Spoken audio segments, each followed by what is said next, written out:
That's why in Mecca there was no hypocrisy. There was only Iman and Kufr. It was only this fifth element or this fifth column that began to exist inside Medina, because the hypocrites saw that if the Prophet ﷺ, he continues in his message, that we're going to be taken out.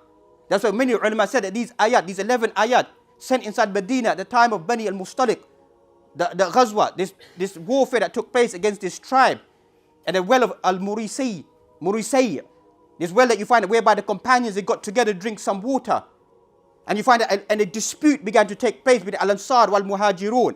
And each one called his own followers. Just like today, when people dispute amongst one another, my group, my family members, my tribe, my people, whatever it may be. What did the Prophet ﷺ, he warned his people? What did he say to them? Leave these racist slogans, these chants of Jahiliyyah, of pre-Islamic practice. Inna hadhi ummatukum ummatan wahida wa ana rabbukum fa'budun. This Islam is one way of life. One way of life, one belief for every single individual. There is no fadl, there is no virtue that when we travel through the earth. Fadl al-Arabi ala ajami wa ajami ala Arabi. Look at the world. Hypocrisy. When people say no, it's not hypocrisy, it's clear hypocrisy. That they mistreat people, mistreat Muslims. And look how they treat disbelieving individuals. Not that we ever want that to happen. But look how look at the way it enacts in society. That's clear hypocrisy. That people display certain things. Al-istihza bi ahli sunnah, al-istihza bil Islam is hypocrisy. To make a mockery of Islam, to make joke about Islam, to ridicule about Islam, to make Islam look derogatory, to look religious clerics, look like they're backward individuals. They don't know anything about the modern world. This is what we exist, this is the real world that we live in. Not from non-Muslims, from our own Muslims. This is the real world, because this shows the hypocrisy inside the hearts that we haven't polished or we haven't removed. So when this fight, when it breaks out, each one of them calls their own members. And they begin to squabble amongst one another. Abdullah ibn Ubay as-Salul, what does he say? Sammin kalbak yakuluk. He makes his proverb, he says that you fatten your dog and it eats you. What does it mean by that? He said, you allowed these people. You allowed the Muhajirun to come into Medina. Now they eat with you, they drink with you, they live with you. They take your food, your cultivation, your land, your property. So it's your own fault. These are the comments that he made. And you find that there was a young boy who was standing there, who heard this comment, kind of Ghulayman. A young boy heard this comment.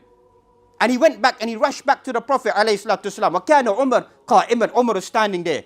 And he conveyed this, that this is what Abdullah ibn Ubay Salul said. Everybody knew that he was a hypocrite. Don't be surprised, they knew that, but there was nothing there to clearly expose this individual. So they say that Allah, maybe this boy, he may have misheard the information.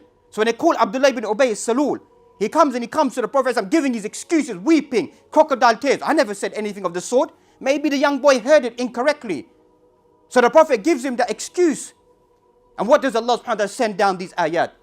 Sends down this whole surah, up to 11, up to about the verse speaking about they want to expel you from Medina. لَيُخْرِجَنَّكَ الْعَزُّ مِنْهَا الْأَذَلِ. They want to throw you out of Medina, and they want to be powerful and dominant themselves. So Allah exposes what the belief of these individuals are. If you begin from the beginning of the surah, إِذَا جَاءَكَ الْمُنَافِقُونَ إِذَا آتَوْكَ يَأْتُونَكَ. If they come, al-munafiqun. What are the sifatul munafiqin? What are the characteristics of hypocrites that we should be worried about inside our lives? Awalan, that we find as-salah. وَلَا يَأْتُونَ الصَّلَاةَ إِلَّا وَهُمْ كُسَالَى وَلَا يُنْفِقُونَ إِلَّا وَهُمْ كَارِهُونَ. وَلَا يَأْتُونَ الصَّلَاةَ نَفْسُ الْكَلِمَاتِ إِذَا جَاءَكَ. When they come to salah, they come to salah kusala, in a state of laziness. Laziness, because salah for munafiqeen is thaqeel, is heavy, is burdensome for them. They find it hard to come for salah. That's awwal sifa lil munafiqeen. First sifa of the hypocrites, al-amali. If a person finds it hard to come to salah, they need to delve deep down inside their heart. Another place in the Quran, Allah said inside Surah An-Nisa, وَإِذَا قَامُوا لِلصَّلَاةِ قَامُوا كُسَالَى يُرَاءُونَ النَّاسَ وَلَا يَذْكُرُونَ اللَّهَ إِلَّا قَلِيلًا. وَإِذَا قَامُوا لِلصَّلَاةِ. They stand for prayer, they stand in a state of laziness. وَقَبْلَ ذَلِكَ. Allah says, إِنَّ الْمُنَافِقِينَ يُخَادِعُونَ اللَّهَ وَهُوَ خَادِعُهُم. The hypocrites, they try to deceive Allah. And Allah is able to pick up their deception. And then the symbol of their deception, وَإِذَا قَامُوا لِلصَّلَاةِ قَامُوا كُسَالًا. When they stand for salah, they stand in a state of laziness. And when they do stand in prayer, يُرَاءُونَ النَّاسِ. That people may tick the boxes. Here I am on television reading salah. Here I am outside this location in masjid reading salah. Here I am because I don't want to be exposed by the community. I'm here for salah. And then Allah says the inner meaning. وَلَا يَذْكُرُونَ اللَّهَ إِلَّا قَلِيلًا. And when they do stand there, inside their heart, لِأَنَّ الصَّلَاةَ الْخُشُوعُ فِي الْقُلُوبِ.